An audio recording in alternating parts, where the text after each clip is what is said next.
Bonjour à tous, je propose de vous faire une petite lecture,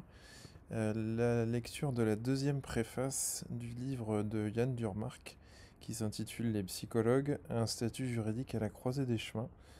C'est un ouvrage que vous pouvez retrouver chez les éditions Tech et Doc et j'encourage tout psychologue français à pouvoir se le procurer. Et je vais vous proposer la lecture de sa préface et je vous laisserai le soin d'en penser ce qui vous semble le plus opportun. Lorsque les futurs psychologues découvrent que leur profession n'est pas réglementée et que, par conséquent, les méthodes et outils produits par leur discipline peuvent être utilisés en dehors de tout contrôle, ils sont en général stupéfaits et scandalisés. Lorsque les psychologues découvrent, au décours de difficultés avec leur employeur, que le lien de subordination entre en conflit avec leurs propres exigences en matière d'autonomie technique, ils sont en général stupéfaits et scandalisés. Lorsque les organisations professionnelles de psychologues négocient avec les pouvoirs publics et les représentants des employeurs le sort des psychologues, ils le font en l'absence de critères statutaires propres à l'exercice de la psychologie, ce qui est stupéfiant et scandaleux. Lorsque les pouvoirs publics font appel aux psychologues, en sachant qu'ils n'ont pas eu de formation professionnelle digne de ce nom, qu'ils opèrent en dehors de tout statut professionnel et que les usagers qui les consultent n'ont aucune garantie quant à leurs compétences, cela est stupéfiant et scandaleux. C'est stupéfiant et scandaleux parce que l'exercice des psychologues les conduit à intervenir dans la vie privée, familiale, professionnelle et sociale de leurs concitoyens, parce qu'ils sont appelés à évaluer, conseiller, orienter, traiter des personnes vulnérables, parce qu'ils sont requis par la société de donner leur avis dans un grand nombre de situations et d'intervenir dans des situations d'urgence. À tous ces titres, les psychologues ont affaire non pas au pouvoir, mais à la responsabilité. Responsabilités diverses, responsabilités essentielles, responsabilités dont les psychologues ne peuvent actuellement répondre que pris individuellement, alors que la construction de leur profession procède d'un irrésistible mouvement des idées et des politiques sociales, éducatives et médicales depuis un siècle. Lorsqu'une société invente une profession, le moins qu'on puisse attendre est qu'elle élabore, en accord avec cette profession, des règles de fonctionnement autorisant des recours et médiatisant les difficultés et les conflits. Dans son expression actuelle, la profession de psychologue peut être datée d'environ une cinquantaine d'années. La loi de 1985 protégeant le titre a posé l'impérieuse nécessité de protéger les usagers des mésusages de la psychologie. Un code de déontologie adopté par la profession en 1996 a apporté la preuve que la profession n'est pas sans mesurer les réelles difficultés que pose l'exercice de la psychologie. L'étape suivante qui s'impose logiquement est de réfléchir à l'organisation de cette profession.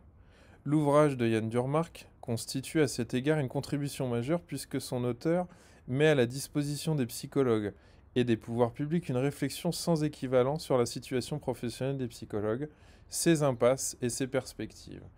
En effet, le point de vue juridique qui est le sien est éclairé par sa réelle et profonde compréhension des ressorts éthiques et techniques de l'intervention psychologique. Sa prise de position argumentée en faveur de la création d'un ordre des psychologues créera certainement un débat essentiel.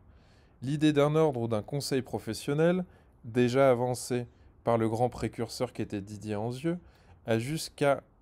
présent été violemment refoulée par les actuelles organisations de psychologues qui ont refusé de seulement y réfléchir. Le tabou semble relever à la fois d'identification hâtive à la profession médicale, d'un refus de penser des distinctions essentielles entre psychologie et psychanalyse, de position de principe quant à ce qui est couramment évoqué en termes de juridiction d'exception, mais aussi d'un grand manque de confiance en soi des psychologues, manque de confiance contredit par leur réalisation. Que l'on permette à une psychologue de le dire, les psychologues sont en général des personnes honnêtes, soucieuses d'intervenir à bon escient dans l'intérêt des personnes qui les consultent et qui se donnent les moyens d'y parvenir par des efforts personnels conséquents. Et pourtant, la majorité d'entre eux évitent encore de se confronter aux carences structurelles de leur formation et à leurs conséquences, qui s'expriment notamment dans la réputation peu flatteuse de la profession. Refuser de se penser en tant que professionnel impliqué dans la société, autant que dans le psychisme de leurs patients. Perdre de vue que leurs responsabilités cliniques et techniques vont de pair avec leurs responsabilités sociales et politiques, et que ces dernières ne peuvent pas limiter leurs expressions aux tribunaux des prud'hommes ou dans les syndicats.